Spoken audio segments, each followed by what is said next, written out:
Jelajahi cara baru mendapatkan informasi. Download Metro TV Extend sekarang.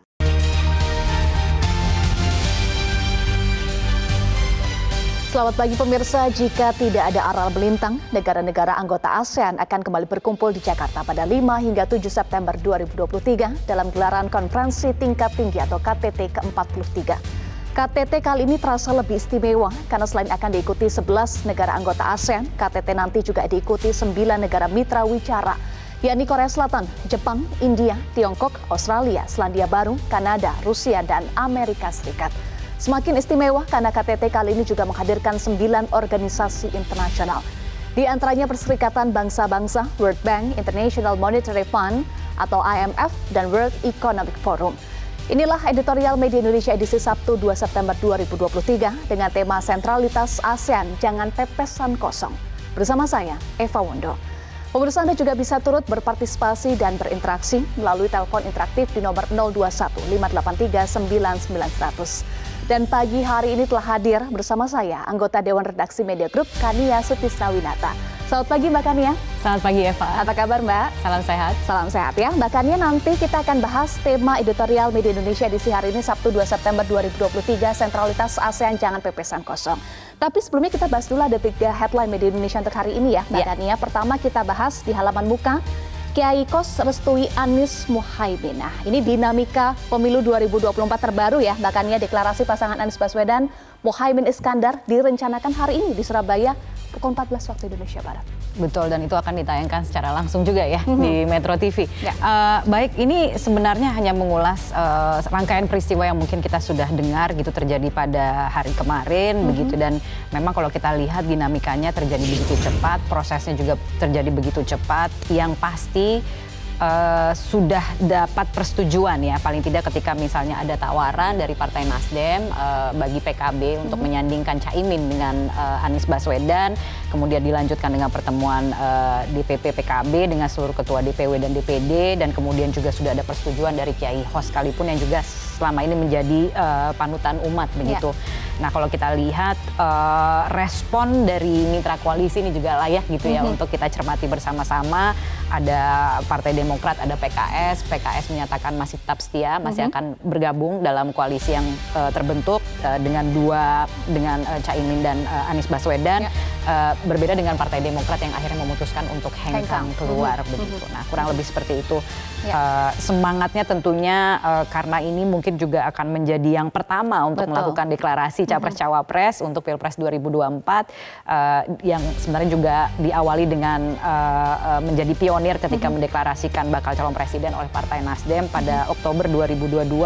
Semangatnya tentu agar kemudian setelah adanya deklarasi ini untuk langsung dilakukan konsolidasi untuk mengkomunikasikan dinamika yang terjadi dan juga langkah-langkah strategis ke depan, tentunya agar Pilpres 2024 akan semakin baik gitu pelaksanaannya. Menarik yang Mbak Kania sampaikan, pertama dinamika cepat yang sudah direstui oleh Kiai Kos ya, restui Anies Muhaimin, kemudian dinamika ini juga akan menjadi pionir pasangan Capres-Cawapres pertama yang dideklarasikan ya, Anies Muhaimin. Kemudian yang ketiga ada yang datang, ada yang pergi. PKB dengan 58 kursi DPR RI datang, kemudian Demokrat yang punya 54 kursi parlemen hengkang dari koalisi. Makanya ini lebih kuat atau lebih lemah dengan bergabungnya PKB? Secara hitung-hitungan suara KPP ini akan semakin menguat karena ketika kemudian di total suara pemilih Partai Nasdem, PKS dan PKB pada pemilu lalu ya, ini menjadi referensi, jika digabungkan itu sebesar 26,95% dengan total jumlah kursi parlemen dari ketiga partai itu sebanyak 167 kursi. Jadi malah lebih kuat. Suara KPP semakin menguat ya. Kita nantikan dinamikanya Mbak Kania setelah nanti betul-betul dideklarasikan rencananya siang hari ini. Berikutnya kita bahas headline Media Indonesia di halaman kedua Mbak Kania dan juga pemirsa. Puluhan terjaring razia emisi. Ini puluhan kendaraan ya terjaring razia emisi. Kemarin adalah razia pertama, sebagian dinyatakan tidak lolos uji emisi dan dikenakan tilang nih Mbak Kania. Dikenakan tilang ya. Ini hari pertama sudah ada 74 kendaraan yang terjaring dan 14 diantara dinyatakan tidak lolos. Ada 7 mobil, 4 motor, 3 kendaraan berbahan bakar solar. Kemudian bagi yang tidak lolos ini mereka akan dikenai denda tilang, hanya untuk sekedar informasi ya, untuk pengendara sepeda kendaraan motor maksimal 250.000 dan kemudian juga untuk mobil Rp500.000. Jadi cukup lumayan ya, begitu ya. Jadi tolong dipastikan ketika kemudian razia uji emisi ini dilaksanakan di Jakarta untuk bersiap diri memastikan kendaraannya memenuhi baku standar emisi kendaraan, karena lagi-lagi ini memang tujuannya ini adalah salah satu langkah untuk mengurangi pencemaran udara yang kita ketahui polusi udara sekarang di Jakarta terutama memang sedang tidak baik, begitu ya. Nah, ini adalah beberapa langkah yang kemudian dilakukan, tapi tentunya memastikan bahwa ini tidak ya harus tetap pelaksanaannya gitu akan berkesinambungan. Harus konsisten ya, harus konsisten ke depannya gitu. Jangan cuma hari ini saja tapi terus dilanjutkan. Dari Dirlantas mengatakan bahwa lokasi tilang uji emisi ini sendiri juga akan berpindah-pindah gitu ya. Jadi bagi warga untuk mengantisipasi dan bersiap diri Pak. Iya, bersiap diri harus punya bukti sertifikat lulus uji emisi ya Mbak Kania. Ini bukan hanya untuk mengurangi polusi udara, tetapi memang sudah ada aturan yang berlaku ya Mbak Kania. Termasuk juga Presiden ingatkan juga kembali pakai masker, meskipun Presiden sampaikan lihat aja wajah saya sehat seperti ini ya. Iya betul, memang ada wacana seperti itu, ada kewajiban untuk menggunakan masker digalakan kembali di Jakarta, tapi untuk sekarang memang akhirnya dikembalikan lagi kepada pilihan masing-masing gitu, apakah akan menggunakan masker atau tidak, tapi mengingat bahwa polusi udara sekarang tidak baik gitu ya, mungkin ada baiknya juga kita mulai menggunakan masker, terutama saat berada di luar beraktivitas di luar ruangan ya. Yeah. Baik, itu adalah headline media Indonesia yang kedua. Berikutnya kita bahas headline media Indonesia yang ketiga, pemirsa, antisipasi lonjakan harga beras. Ini beras menjadi komoditas penyumbang inflasi tertinggi secara bulanan, tetapi ternyata bukan bulanan saja, tahunan juga ya, bahkannya kalau dibandingkan sejak Oktober 2015 ini yang tertinggi.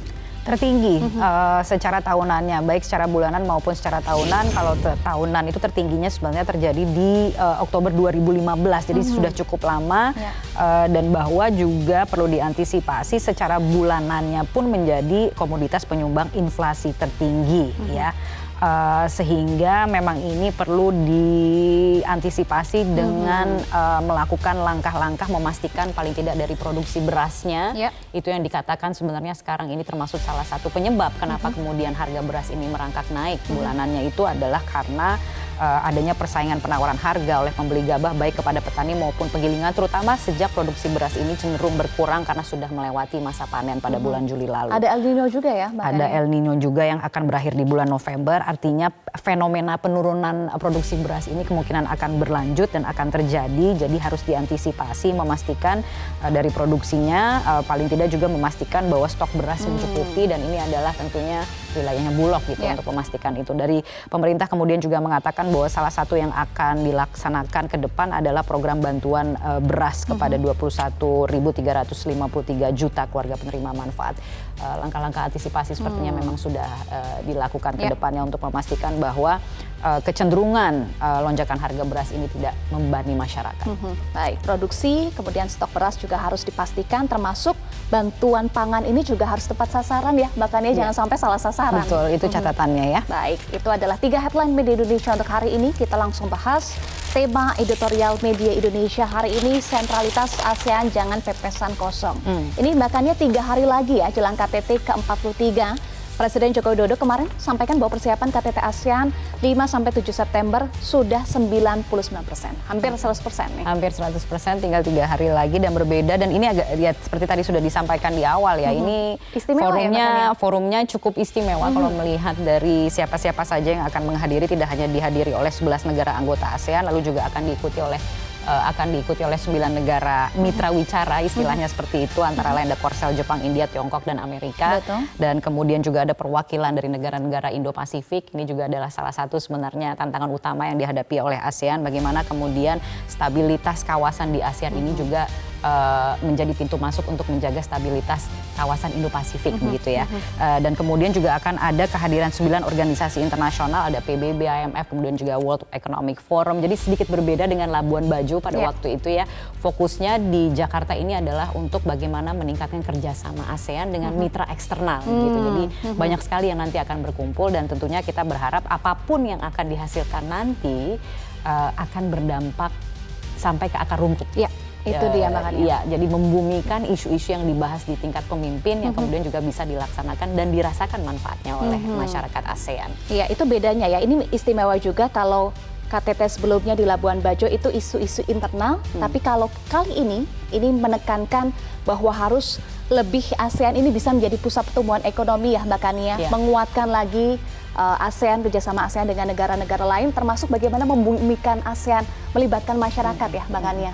Ya, karena pada intinya adalah ketika kita bicara soal pertumbuhan ekonomi, memang kalau secara kawasan rata-rata pertumbuhannya di atas pertumbuhan dunia, begitu ya. Ini kemudian tentunya meningkatkan daya tawar ASEAN. Nah, kalau kita bicara soal tantangan ke depan, banyak sekali begitu isu-isu, baik isu internal maupun isu secara global, sehingga kerjasama dengan mitra eksternal ini tentunya akan semakin memperkuat posisi ASEAN, terutama sebagai pusat pertumbuhan ekonomi dunia, untuk memastikan bahwa langkah-langkah ke depan ini juga akan diikuti dengan langkah-langkah yang lebih konkret gitu ya, untuk memastikan bahwa pertumbuhan yang sudah cukup baik ini akan berkesinambungan ke depannya. Gitu. Nanti kita akan bahas lebih lanjut. Nanti kita akan bahas lebih lanjut. Pemirsa, inilah tema editorial Media Indonesia hari ini, sentralitas ASEAN jangan pepesan kosong.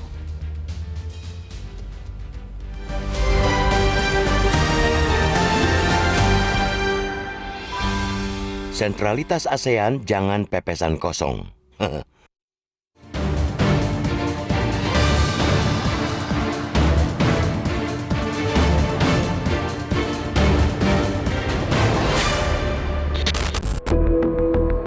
Jika tak ada aral melintang, negara-negara anggota ASEAN akan kembali berkumpul di Jakarta pada 5-7 September 2023 dalam gelaran konferensi tingkat tinggi atau KTT ke-43. KTT kali ini terasa lebih istimewa karena selain akan diikuti oleh 11 negara anggota ASEAN, KTT nanti akan diikuti oleh 9 negara mitra wicara, yakni Korea Selatan, Jepang, India, Tiongkok, Australia, Selandia Baru, Kanada, Rusia, dan Amerika Serikat. Hadir pula Bangladesh yang saat ini menjadi ketua The Indian Ocean Rim Association atau IORA, dan Kepulauan Cook yang kini mendapat giliran menjadi ketua PIF atau Pacific Islands Forum. Semakin istimewa karena KTT kali ini juga menghadirkan 9 organisasi internasional, diantaranya Perserikatan Bangsa-Bangsa atau PBB, World Bank, International Monetary Fund atau IMF, dan World Economic Forum. Menteri Luar Negeri Menlu RI Retno Lestari Priyansari Marsudi mengatakan KTT kali ini berbeda dengan KTT sebelumnya yang digelar di Labuan Bajo, Nusa Tenggara Timur pada 10-11 Mei 2023. Saat itu, KTT membahas isu-isu internal ASEAN dan isu-isu penting di dalam dan luar kawasan.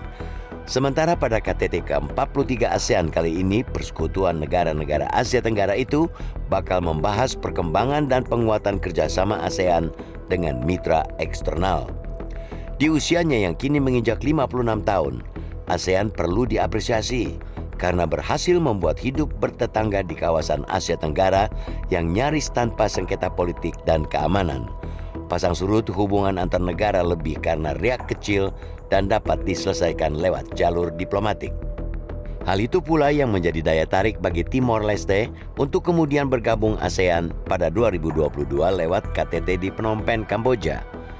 Namun, adem ayemnya hubungan bertetangga itu tak lantas membuat tugas ASEAN cukup sampai di situ. Sebagai sebuah kekuatan di Asia Tenggara, 11 negara anggota ASEAN mestinya punya posisi tawar signifikan dengan mitra eksternalnya. Setelah berhasil menciptakan kestabilan politik dan keamanan di kawasan, sebagai sebuah organisasi, ASEAN harusnya juga memberi manfaat sosial ekonomi bagi rakyatnya. ASEAN sebagai epicentrum pertumbuhan diambil menjadi tema dari keketuaan Indonesia di ASEAN pada 2023. Tepat sekali, tema itu diambil karena ekonomi kawasan harus sama-sama bangkit usai dihantam tekanan selama pandemi COVID-19. Bank Pembangunan Asia atau ADB memperkirakan pertumbuhan ekonomi di Asia Tenggara pada 2023 masih tertekan di kisaran 4,7% karena melemahnya permintaan global.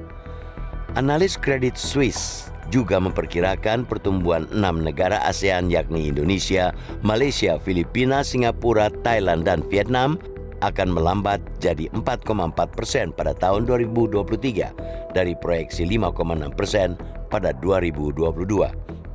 Meski masih tertekan, data dua lembaga itu menempatkan pertumbuhan ekonomi regional masih jauh di atas rata-rata global.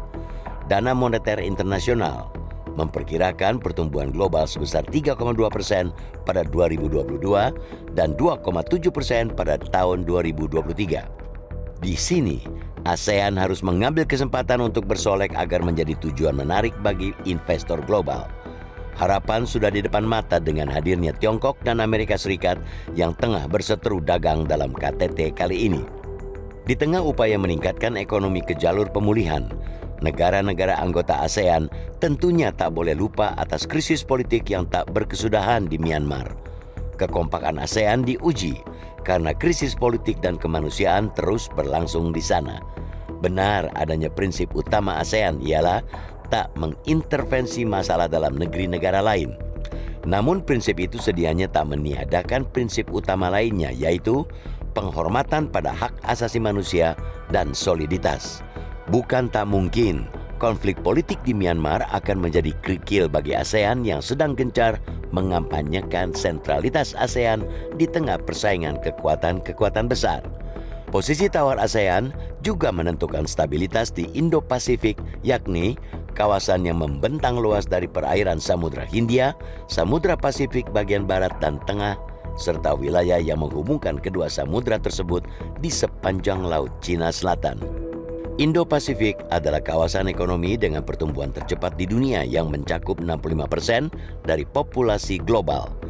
Pada tahun 2030, kawasan tersebut diperkirakan akan menjadi rumah bagi 2/3 kelas menengah di dunia. ASEAN Outlook on Indo-Pacific atau AOIP atau pandangan ASEAN tentang Indo-Pasifik yang diprakarsai Indonesia merupakan penegasan posisi Perhimpunan Asia Tenggara dalam peranannya untuk menjaga perdamaian, keamanan, stabilitas, dan kemakmuran di kawasan Indo-Pasifik di tengah rivalitas kubu RRT dan Amerika Serikat beserta sekutunya. Sentralitas ASEAN jangan hanya wacana, melainkan harus membumi dalam bekerja secara nyata dalam merespons berbagai tantangan baru di kawasan dan dunia.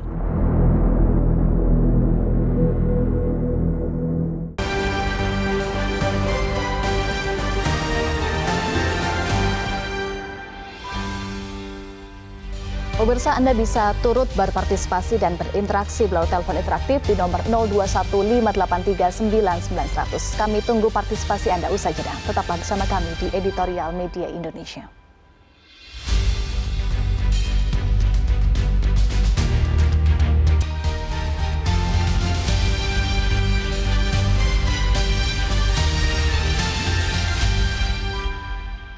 Pemirsa, untuk membahas tema editorial hari ini, sentralitas ASEAN jangan pepesan kosong, kita telah terhubung melalui sambungan telepon dengan pengamat hubungan internasional Dina Prapto Raharja. Selamat pagi, Mbak Dina. Selamat pagi. Iya, dengan Eva di studio. Mbak Dina, apa dampaknya keistimewaan KTT ke-43 ASEAN dengan kehadiran negara mitra eksternal, termasuk Tiongkok dan juga Amerika Serikat, serta organisasi internasional, Mbak Dina? Ya, pertemuan kali ini memang puncak dari keketuaan Indonesia di 2023. Jadi rangkaian pertemuan sebenarnya diharapkan untuk bisa mendekatkan ASEAN dengan negara-negara mitra kerjasama atau dialogue partners.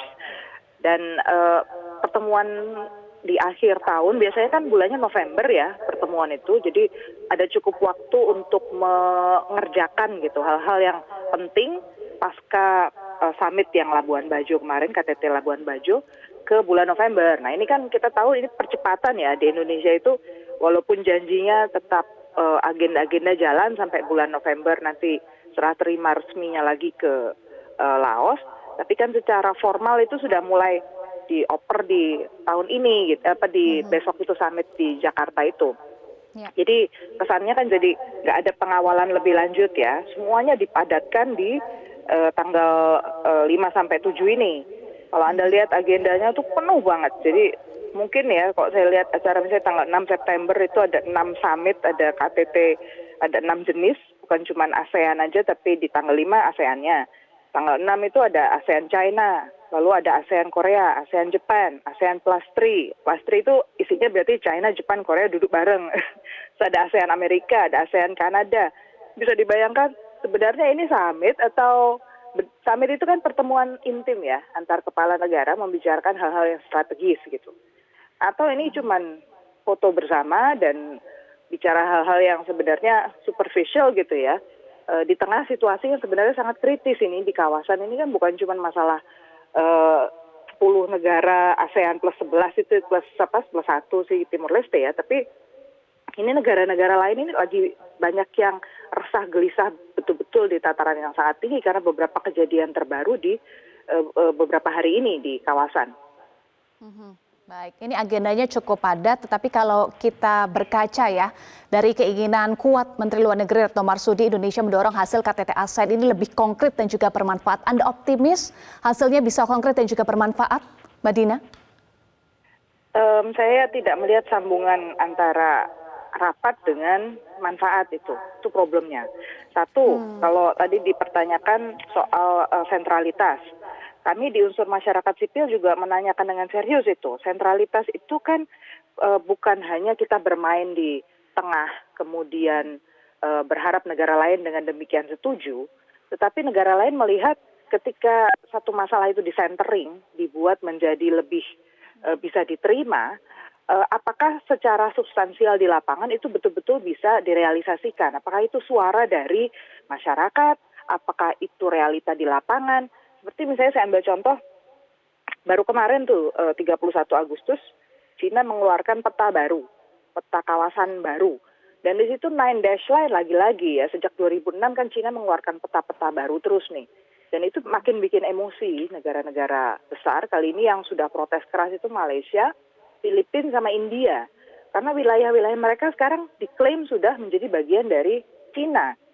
Nah, apa yang mau kita sampaikan di ASEAN China Summit besok di tanggal 6 September, apakah cuman melulu kerjasama China ASEAN yang rutin gitu, yang sudah teragendakan gitu ya, atau masalah yang seperti ini bisa dibawa, karena summit itu kan puncak dari pengambilan keputusan di ASEAN. Justru bagian-bagian yang sulit, bagian-bagian yang sensitif dibicarakan harusnya di situ, lalu dibawa lagi, dirumuskan menjadi pertemuan yang besar di di tingkat ASEAN-nya. Jadi bukan dibalik. Kalau kita lihat di susunan acara kan kebalik ya. Acara besar ASEAN-nya, tanda tangan apalah beberapa dokumen deklarasi, ada beberapa deklarasi yang saya dengar mau disepakati, misalnya prosedur pengambilan keputusan ASEAN yang lebih cepat pada saat krisis. Itu pertanyaannya juga, bukannya prosedur pengambilan keputusan ASEAN di saat krisis itu cuma di level menteri dulu pertama. Jadi di antara yang 10 sekarang, atau sekarang 9 jadinya ya, karena Myanmar nggak dimasukkan, itu nggak bisa lebih cepat. Mau dibuat lebih cepat seperti apa? Mau dibikin prosedur apa? Gitu. Jadi itu disepakati di tanggal 5, lalu tanggal 6-nya di saat kita ketemu Cina, tanggal 7 di saat kita ketemu India, kita mau bicara apa? ASEAN mau bicara apa? Itu yang saya nggak lihat koneksinya antara klaim konkret dengan caranya, itu saya nggak lihat. Baik, Mbak Dina, sedianya kan KTT ke-43 ASEAN ini membahas perkembangan dan juga penguatan kerjasama ASEAN dengan mitra eksternal. Tetapi Mbak Dina sampaikan ada peristiwa yang juga membuat resah, ini menjadi tantangan tersendiri. Apa saja Mbak Dina? Satu, soal Laut Cina Selatan itu serius sekali ya. Makanya Amerika Serikat juga beberapa kali terus mengundang Indonesia sebagai keketuaan sekarang di ASEAN untuk sampai datang, terakhir Menhan Prabowo ya, datang ke Pentagon untuk bicara soal sebenarnya kita mau apain ini Cina kan, bahasa saya mungkin begitu ya dia bertanyanya itu.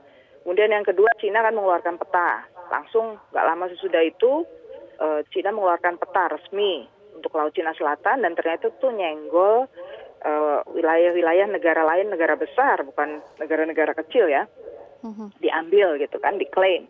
Kemudian yang ketiga soal Myanmar. Myanmar ini kan kayak duri dalam daging ya. Yang disampaikan oleh ASEAN, kita sudah bikin di summit kemarin, summit yang Mei itu 110 meeting untuk mempertemukan para stakeholders.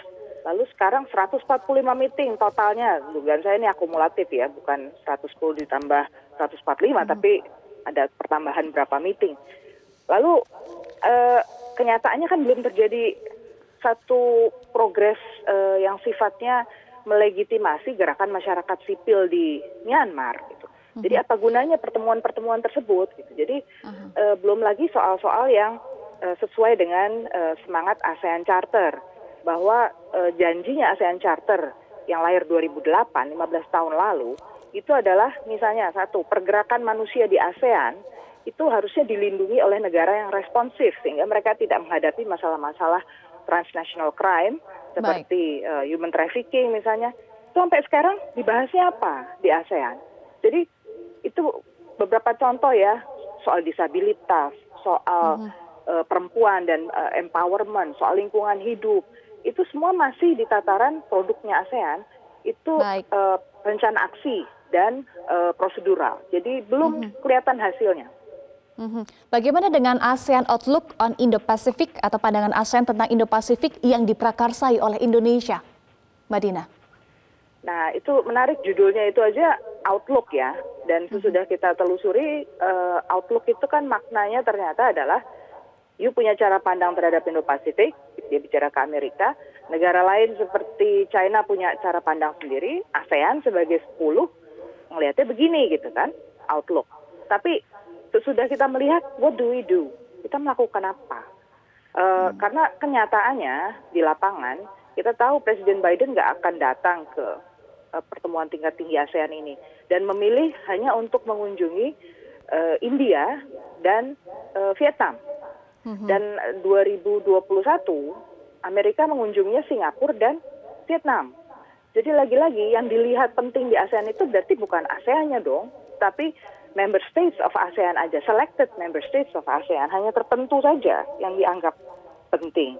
Jadi kalau kita bicara outlook, berhadapan dengan Amerika yang secara, sorry to say ya, with all due respect, mereka kan cukup agresif juga ya melihat perkembangan di kawasan ini dan mereka memilih untuk membentuk jalan yang sifatnya lebih defense militaristik dengan AUKUS-nya itu. Jadi outlook ini nggak merespon itu. Jadi outlook ini berasumsi bahwa dengan kita bicara kerjasama ekonomi, masalah yang tadi ketegangan militer itu selesai. Hari ini, tanggal 31 Agustus itu kelihatan kan nggak selesai. Ternyata Cina sebodoh amat, dia tetap lanjut dengan agendanya, tinggal menunggu Amerika mau merespon apa. Jadi saya tidak melihat lagi-lagi outlook ini punya fungsi yang betul-betul bisa menekan ya, mengurangi bahkan ya, bukan cuma menekan. Kalau menekan kan kesannya nanti malah meledak ya. Mengurangi ketegangan sehingga akhirnya bisa hilang gitu. Baik, terakhir singkat saja Mbak Dina, bagaimana selama ini catatan Anda terkait dengan penerapan piagam ASEAN yang berfokus pada rakyat? Catatannya. Rakyat itu sejak ASEAN Charter disebut sebagai ASEAN. ASEAN itu bukan birokrat. ASEAN itu bukan pemimpin negara. We the people of ASEAN. Kalau Anda baca di preambul dari ASEAN Charter bunyinya demikian. Sementara pertemuan-pertemuan ASEAN masih sangat minim melibatkan unsur masyarakat sipil. Untuk bisa kita terlibat itu diseleksi sangat ketat, ada proses akreditasi. Bahkan kita meminta pertemuan dengan pemerintah pun itu sangat sulit. Kita mau tahu agenda pemerintah di ASEAN apa, itu sangat panjang prosedurnya. Jadi pertanyaan serius ya soal ASEAN centrality dan relevansi ASEAN buat masyarakat. Sebenarnya paham tidak sih kepala negara kita tentang semangat ASEAN yang di ASEAN Charter itu? Tanpa itu kita sebenarnya berjalan dengan hati yang kosong. Baik. Terima kasih pengamat hubungan internasional Dina Prapto Raharja sudah bergabung bersama kami di Editorial Media Indonesia. Salam sehat selalu ya Mbak Dina. Pemirsa kita jeda dulu. Editorial Media Indonesia akan kembali sesaat lagi. Tetaplah bersama kami.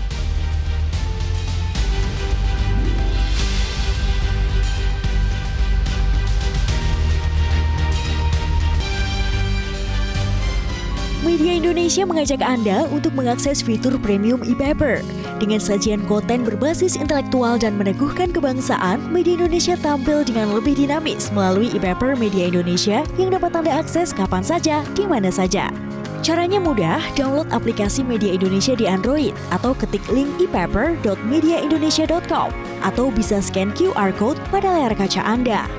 Klik tab e-paper di bagian samping layar tablet Anda, daftarkan data diri, serta pilih paket berlangganan e-paper Media Indonesia sesuai dengan kebutuhan Anda. Nikmati juga bonus spesial tambahan 4 halaman rubrik fokus setiap hari. Semua bisa Anda dapatkan hanya di e-paper Media Indonesia. Untuk informasi lebih lanjut, hubungi customer service di nomor 0811 1201 2018 atau kunjungi media sosial @mediaindonesia. Media Indonesia, referensi bangsa. Anda kembali bersama kami di editorial Media Indonesia. Bahkan ini juga pemirsa saat ini sudah tersambung sejumlah penelpon. Kita langsung akan sapa ya. Yang pertama Ibu Ong Mewa dari Pejaten Jakarta. Selamat pagi Ibu Ong. Mbak Eva, selamat pagi Mbak Kania. Assalamualaikum warahmatullahi wabarakatuh. Waalaikumsalam warahmatullahi wabarakatuh. Jadi Silakan Ibu Ong. apa pertemuan ASEAN dengan Sentral Asia seperti pepesan kosong. Mudah-mudahan dengan pertemuan ASEAN negara-negara ASEAN membangkitkan ekonomi Mbak Kania dan Mbak Eva. Karena apa? Cina itu menguasai ekonomi untuk dunia. Amerika sendiri juga kedir ya. Jadi mengkhawatirkan karena semua produk itu Cina menguasai. Nah, lalu sekarang dengan pertemuan ASEAN tanggal 5 sampai 7 itu Indonesia kebagian di tanggal 5, lalu tanggal 6 Cina dan Korea dan sebagainya. Dengan adanya pertemuan ASEAN, negara-negara ASEAN mungkin ekonominya akan bangkit Mbak Kania, jangan terpuruk. Mudah-mudahan Indonesia kita tidak mengalami seperti negara barat. Jadi kita dengan adanya ASEAN Indo-Pasifik itu, kita akan bangkit. Lalu negara-negara ASEAN juga jangan terpuruk. Lalu dengan kan ini sangat padat pertemuan ASEAN yang ada di Jakarta kan Mbak. Mudah-mudahan dengan perbaikan ini, dengan pertemuan ini, negara-negara ASEAN memikirkan bagaimana ekonomi dunia, jangan Amerika juga ikut terpuruk, jangan kalah dengan Indo-Cina, dengan China. Gitu aja Mbak. Semoga dengan pertemuan ASEAN ini membawa Indonesia lebih maju, ekonomi kita juga akan bangkit gitu Mbak. Ya, Assalamualaikum warahmatullahi wabarakatuh. Waalaikumsalam warahmatullahi wabarakatuh. Terima kasih Ibu Ong Mewa dari Pejaten Jakarta. Berikutnya Pak Ramadan dari Jambi. Selamat pagi Pak Ramadan. Selamat pagi Mbak Eva dan Mbak Kania. Assalamualaikum warahmatullahi wabarakatuh. Waalaikumsalam warahmatullahi wabarakatuh. Silakan Pak Ramadan. Kerjasama ASEAN itu jika netralnya itu memang dilaksanakan secara konsisten negara-negara ASEAN, tentu kita Indonesia negara penduduk terbesar sangat diuntungkan sekali. Maka itu diharapkan pemerintah kita itu ya tentu menampilkan sesuatu untuk kebaikan-kebaikan semua negara. Jangan sampai netralitas itu menjadi pepesan kosong untuk kita, karena itu sangat-sangat dirugikan. Kita negara terbesar berpenghasilan yang lengkap, apa saja ada. Tentu jika netral itu dilaksanakan secara konsisten, maka rakyat paling bawah tentu sangat diuntungkan Mbak Kania. Contoh CPO yang kita menguasai di dunia, tentu berharap ASEAN ini menjadi jembatan untuk kita maju. Maka itu semua negara-negara ini berharap tidak egoistis untuk memajukan negaranya masing-masing. Tentu netral itu kunci dari sebuah keberhasilan untuk negara-negara di Asia ini. Apalagi ada pengunjung dari negara-negara maju, Cina dan Amerika. Berharap kita konsisten itu sangat penting dalam sebuah organisasi. Kalau tidak konsisten maka salah satu negara peserta itu akan dirugikan. Terima kasih. Assalamualaikum warahmatullahi wabarakatuh. Waalaikumsalam warahmatullahi wabarakatuh. Terima kasih Pak Ramadan dari Jambi. Berikutnya Pak Yunus Luat dari Tanjung Salor, Kalimantan Utara. Selamat pagi Pak Yunus Luat, silahkan. Selamat pagi Ibu Eva dan Ibu Kania. Kami dari Tengselor Kabupaten Bulungan, Provinsi Kalimantan Utara menyambut baik adanya KTT ASEAN yang dalam waktu dekat akan dilaksanakan 5 sampai 6 September ini. Nah, kami berharap dari pelosok Kalimantan Utara yang adalah provinsi yang baru saja dibangun atau dibentuk dan berada di perbatasan Malaysia. Kami sangat mengharapkan agar dampak KTT ini bisa secara langsung menumbuhkan perekonomian kehidupan kita khususnya di seluruh negara Kesatuan Republik Indonesia. Janganlah sampai terjadi sentralitas ASEAN jadikan pepesan kosong. Sebagaimana judul. Nah, kita bersyukur sampai pada hari ini ada 11 negara. Dan kali ini dihadiri lebih spesifik lagi ada 9 negara mitra wicara. Ada Korea Selatan, Jepang, India, Tiongkok, Australia, Selandia Baru, bahkan ada 2 negara adidaya, Rusia dan Amerika Serikat, Kanada. Nah, oleh sebab itu, pesan kami khusus kepada pemerintah Republik Indonesia, Pak Presiden Jokowi, manfaatkan kesempatan ini dengan baik untuk kemaslahatan seluruh warga masyarakat Indonesia, perkuat posisi ekonomi kita. Jangan hanya mereka mau datang untuk mengambil hasil, tetapi bagaimana kita memberdayakan hasil ini untuk kesejahteraan rakyat.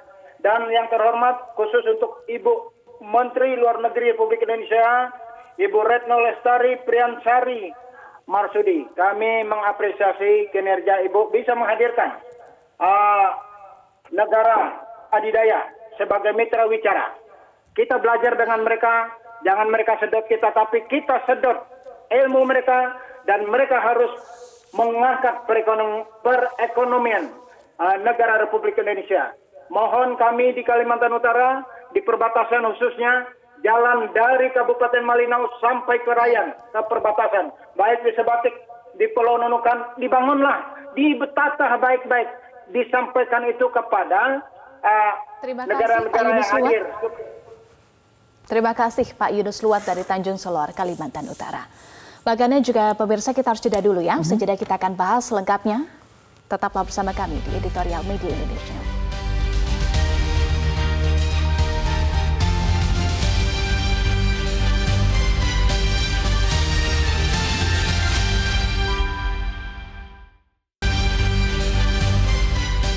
Terima kasih Anda masih bersama kami di Editorial Media Indonesia. Mbak Kania dan juga pemirsa, tadi kita sudah simak ya sejumlah penelpon berharap bahwa ASEAN ini bisa menjadi jembatan, jangan sampai jadi pepesan kosong ya, tetapi bisa membangkitkan ekonomi, Mbak Kania.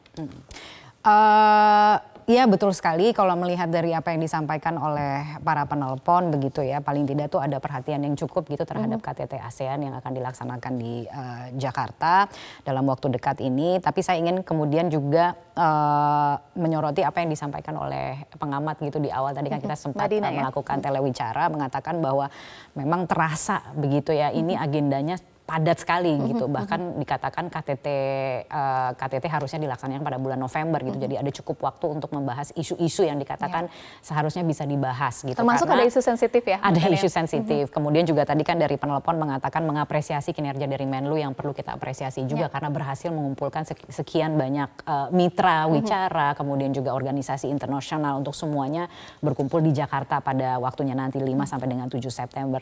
Tapi justru itu adalah kesempatan emas bukan begitu ya? Apalagi kalau dikatakan oleh pengamat gitu ya, Mbak Dina mengatakan bahwa kan seharusnya di summit itulah kemudian isu-isu sensitif itu bisa kemudian dibahas gitu dan ada solusinya begitu yang disepakati bersama-sama begitu ya. Tapi kalau kemudian fokusnya adalah soal pertumbuhan ekonomi, lagi-lagi saya ingin menggarisbawahi bahwa kawasan pertumbuhan ekonominya ini sekarang di atas rata-rata. Itu sudah menjadi bekal sebenarnya untuk memastikan daya tawar ASEAN gitu. Bagaimana kemudian langkah ke depan, ya ini yang harus kita pastikan bersama-sama, terutama bagaimana kemudian pertumbuhan ekonomi ini, karena jangan lupa kita kan sekarang sedang berupaya untuk memulihkan ekonomi sejak pandemi terjadi begitu, dan memastikan bahwa pemulihan dan pertumbuhan yang terjadi ke depan ini juga akan bermanfaat bagi masyarakat. Lagi-lagi itu menjadi catatan para penelpon. ASEAN itu diyakini sebagai gerbang begitu untuk membuat Indonesia menjadi lebih makmur lagi ke depannya begitu. Apalagi untuk yang tahun ini Indonesia menjadi ketuanya, bukan gitu dengan ya, sehingga temanya epicentrum pertumbuhan ya Mbak Kania. Ini artinya tepat dan juga relevan dengan tadi tantangan untuk membangkitkan ekonomi ya pasca pandemi. Iya, betul. Bahwa kemudian ternyata masih ada catatan misalnya soal Myanmar gitu yang berulang kali tadi disampaikan memang bisa menjadi kerikil gitu ya.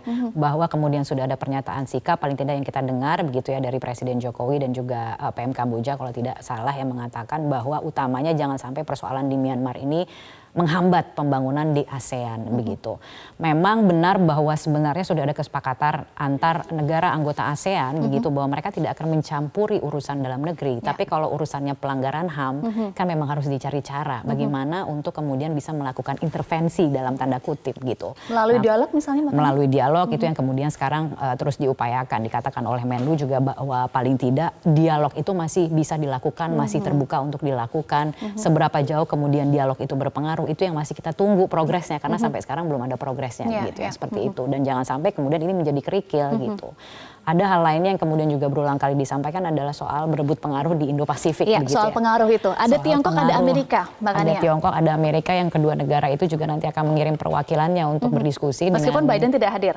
Meskipun Biden tidak hadir begitu ya, tapi berebut pengaruh ini sesuatu yang memang sudah lama begitu ya kita rasakan, kita dengar gitu gaungnya, dan bahwa tadi ada isu mendadak atau isu sensitif yang terbaru begitu yang ditunggu responnya seperti apa dari para pemimpin negara ASEAN ini adalah soal bahwa China mengeluarkan peta baru kawasan yang ternyata mencaplok wilayah negara-negara anggota ASEAN gitu. Bagaimana kemudian sikap dari ASEAN sendiri itu yang masih ditunggu juga begitu ya. Memang dinamis sekali gitu ya perubahan yang terjadi di dunia saat ini, tantangannya begitu banyak begitu ya, tapi yang menjadi catatan adalah bahwa kalau kita bicara soal kawasan Indo-Pasifik ini kan mencakup 65% populasi global dengan tingkat pertumbuhan ekonomi tercepat di dunia, dan dikatakan bahwa tahun 2030 ini akan menjadi rumah bagi 2/3 kelas menengah dunia. Jadi bisa dibayangkan kekuatannya seperti apa, dan bahwa Indonesia kemudian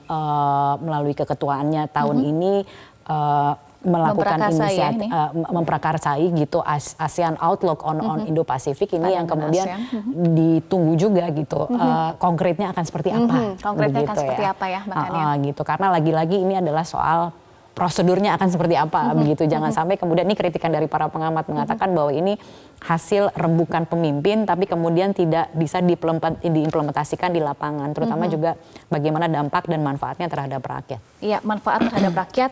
Dan kalau saya mengutip kalimat terakhir di editorial Media Indonesia hari ini, sentralitas ASEAN jangan hanya wacana tetapi harus membumi dalam bekerja secara nyata dalam respon berbagai tantangan baru di kawasan dan juga dunia. Artinya harus membumi, makanya harus melibatkan masyarakat, harus melibatkan masyarakat dan juga rakyat ya, maksudnya kelompok masyarakat ya makanya. Iya, karena jangan lupa ya ada 669,2 juta jiwa per 2022 total penduduk negara anggota ASEAN yang tentunya akan menghadapi tantangan yang tidak mudah ke depan. Memang dibutuhkan kerja keras, kerja panjang, dan terutama diharapkan ASEAN ini bisa berfungsi begitu ya sebagai organisasi kawasan untuk memperjuangkan tentunya kepentingan dari negara anggota ASEAN. Jadi harus relevan gitu. Dan diharapkan tentunya bisa menjadi momentum sekaligus modal utama paling tidak ya kalau kita bicara bagaimana memulihkan dari pandemi. Jangan lupa gitu ya, banyak orang yang lupa itu kita sebenarnya masih dalam proses pemulihan setelah pandemi yang kemudian diharapkan ini pertumbuhannya bisa terus dijaga dan berkelanjutan ke depannya dan menghasilkan kemakmuran bagi rakyatnya. Iya, ekonomi kawasan harus sama-sama bangkit usai pandemi COVID-19 dan bagaimana juga bisa relevan, bisa terasa langsung ya ke akar rumput, dirasakan langsung oleh rakyat masyarakat. Terima kasih Mbak Kania sudah bergabung sama kami di editorial Media Indonesia. Pemirsa, ASEAN Outlook on Indo-Pacific atau pandangan ASEAN tentang Indo-Pasifik yang diprakarsai Indonesia merupakan penegasan posisi Perhimpunan Asia Tenggara dalam peranannya untuk menjaga perdamaian, keamanan, stabilitas, dan kemakmuran di kawasan Indo-Pasifik di tengah rivalitas kubu Tiongkok dan juga Amerika Serikat beserta sekutunya. Sentralitas ASEAN jangan hanya wacana tetapi harus membumi dalam bekerja secara nyata dalam respons berbagai tantangan baru di kawasan dan juga dunia. Demikian editorial Media Indonesia untuk hari ini. Atas nama rekan-rekan yang bertugas, saya Eva Wunda pamit undur diri. Terima kasih atas perhatian Anda dan tetaplah bersama kami di Metro TV.